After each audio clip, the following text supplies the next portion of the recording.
महोदय, आज उत्तर प्रदेश हर दिशा में आगे बढ़ा है और मुझे बताते हुए प्रसन्नता है कि हमारे समाजवादी पार्टी के मित्रों को इस बात के लिए परेशानी होती है कि आप बजट का दायरा क्यों बढ़ा रहे हैं। देखिए, बजट के दायरे को ही नहीं बढ़ाया जाता है, बल्कि अपने घाटे को भी नियंत्रित किया जाता है। और राजकोषीय अनुशासन का, वित्तीय अनुशासन का सबसे अच्छा उदाहरण माना जाता है, जिसके लिए रिजर्व बैंक ने भी एक लिमिट तय की हुई है कि आप इससे ज्यादा जो आपका कुल जीएसडीपी होगा उससे आप कितना पैसा उधार लोन दे सकते हैं, वो लिमिट तय है। और सरकार का जो यह जीएसडीपी का जो हमारा राजकोषीय घाटा है, 3% से कम है। 3% यानी 2.97% है, जिसको हम कांस्टेंट रूप से आगे बढ़ा रहे हैं, जबकि हम बजट का दायरा बढ़ा रहे हैं।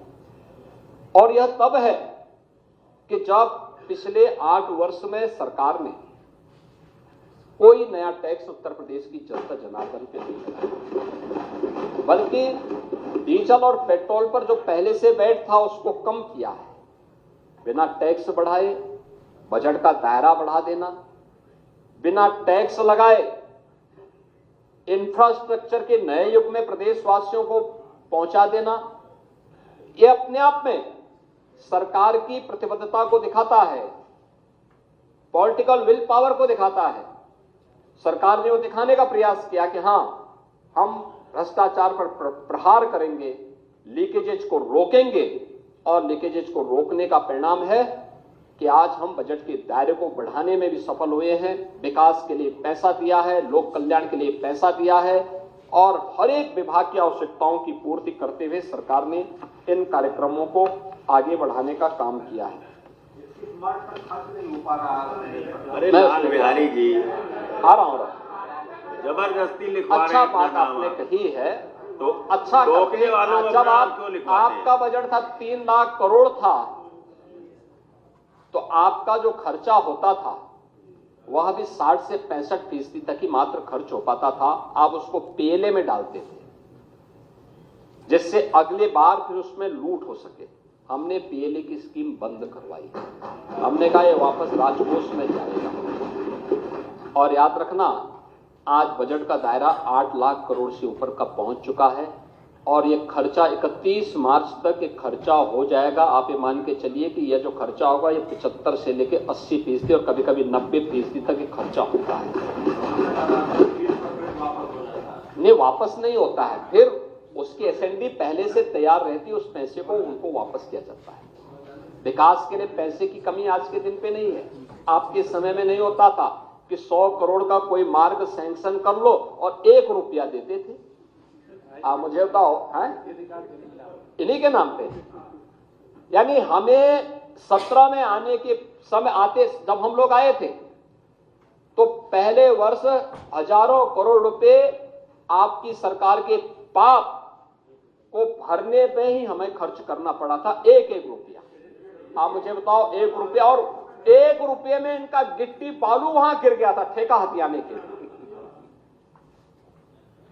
यानी ये लोग मजाक बना रहे थे उत्तर प्रदेश को, लेकिन आज ऐसा नहीं हो सकता। पिछले 8 वर्ष में जो ट्रांसपेरेंसी लेके आए हैं, हां, कार्य में औपचारिकताओं को पूर्ण करने में समय लगेगा, लेकिन कार्य पूरा होगा। कार्य पूरा होने की गारंटी है, उस पूरा होने की गारंटी के साथ आज काम हो रहा है। महोदय, नीति आयोग ने उत्तर प्रदेश को अपने राजकोषीय अनुशासन को बनाए रखने के लिए देश के अंदर अग्रणी राज्यों की श्रेणी में रखा है कि यह उत्तम उदाहरण है। देखिए, 25 करोड़ की आबादी है और रेवेन्यू सरप्लस स्टेट है। हमारे पास एक समय था, समाजवादी पार्टी की सरकार थी, कोई बैंक लोन देने को तैयार नहीं होता था, कोई निवेश करने को तैयार नहीं होता था। आज हम कोई प्रोजेक्ट तैयार करते हैं, एक लाइन लगती है बैंकों की, साहब बताइए हम पैसा देना चाहते हैं, हम पैसा देना चाहते हैं। परसेप्शन। एक समय आप था लाल बिहारी जी, अगर आप 17 के पहले देश के अंदर किसी होटल या किसी धर्मशाला में जाते उत्तर प्रदेश के नाम पर और आजमगढ़ के नाम पे, तो कभी कमरा ही नहीं मिल पाता। लेकिन आज ऐसा स्थिति नहीं है। आज तो आप कहीं जाएंगे उत्तर प्रदेश के नाम, समाजवादी पार्टी का नाम मत बोलना, उत्तर प्रदेश के नागरिक हैं, हर व्यक्ति आपको सम्मान की निगाहों से देखेगा। ये परसेप्शन है। आपने कहां छोड़ा था, ये सरकार कहां लेके गई। पहले उत्तर प्रदेश का मानना सम्मान सही नहीं था, आप लोगों ने सम्मान डुबो दिया था। उत्तर प्रदेश का यही कहना चाहते हैं, खतरे के पहले लाल बिहारी उत्तर प्रदेश का कोई सम्मान नहीं था। मैं आपको कहूं, पूरी बात सुन लीजिए, पूरी बात सुनिए, पूरी बात सुनिए, अरे पूरी नहीं, बात सुनिए। ये सच्चाई है। आप सोचिए ना, मैं तो बोल रहा हूं, ये होता था नहीं। उत्तर प्रदेश का नौजवान कहीं अपनी पहचान नहीं बताता था, छुपाता था, लेकिन आज पहचान का संकट नहीं उसके पास। आज जाता है, लोग उत्तर प्रदेश के नाम से उसका सम्मान करते हैं और बोलते हैं अच्छा उत्तर प्रदेश से। सामने पहुंचने वाले का चेहरा खिलता है, और यह है यूपी की नई पहचान। और इसलिए आप सबसे मैं कहना चाहूंगा कि आपको थोड़ा इन सब पर आत्ममंथन करना चाहिए, कभी एकांत में समय मिले, क्योंकि वैसे भी आप लोगों का कोई काम तो है नहीं, सदन के दौरान थोड़ा बोलने का मौका मिलेगा, वैसे कोई काम मिलेगा नहीं, तो थोड़ा एकांत में बैठेंगे तो मानसिक रूप से भी शांति मिलेगी। और थोड़ा पिछले कार्यों के लिए पश्चाताप करके उत्तर प्रदेश की जनता से एक बार माफी मांग लेते हैं। अपने किए आप नहीं थे, लेकिन जो थे उन लोगों से बोलिए, और वे लोग बोले इस चीज को, तो कम से कम लोगों को ये चीज लगेगा कि वास्तव में गलती का एक पश्चाताप कर रहे हैं। अमित शाह जो है, अरे लाल बिहारी जी, लोगों को वहां से बांध करके भेज रहा है, क्या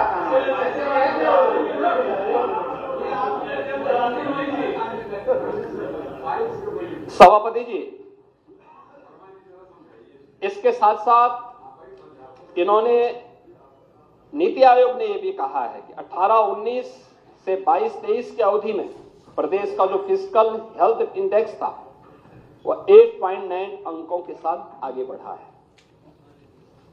और प्रदेश में 18 से 23 की अवधि में जो हमारा कैपिटल एक्सपेंडिचर है वह भी 14.8% से 19.3% के मध्य रहा है। यानी एक बहुत बेहतर स्थिति में उत्तर प्रदेश तेजी के साथ आगे बढ़ा है।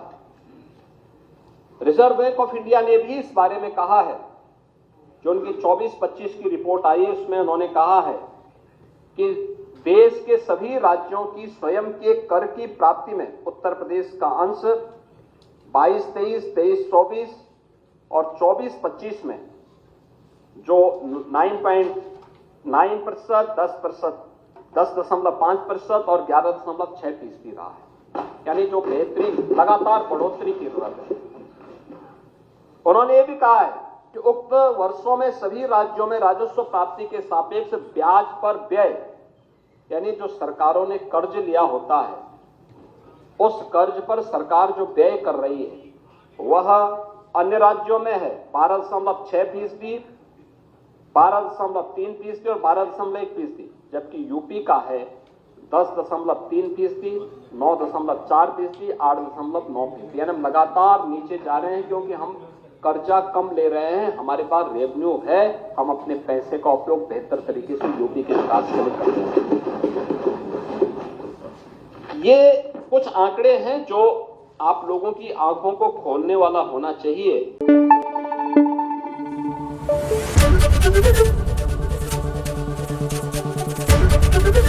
एबीपी न्यूज आपको रखे आगे।